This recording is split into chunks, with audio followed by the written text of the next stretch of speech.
I am the Tofu Golem. Please enjoy the video. You begin with essentials.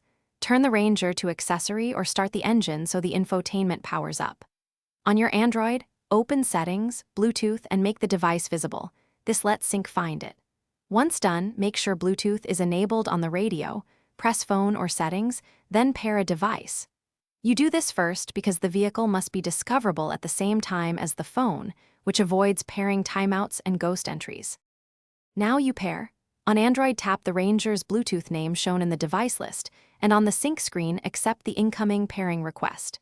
You will see a numeric code. Confirm the 4-6-digit PIN matches on both screens so the link is secure.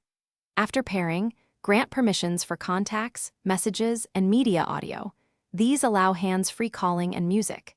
Make sure to allow sync of contacts so caller names show during calls.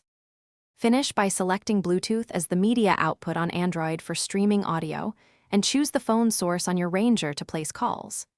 If the connection fails, restart your phone and the vehicle head unit, then retry pairing. This often clears transient glitches. If you hit a device limit or see wrong devices, clear old pairings in sync settings and reattempt. One quick troubleshooting tip. Toggle Bluetooth off and on both. Thanks for watching. Consider subscribing if we helped you today.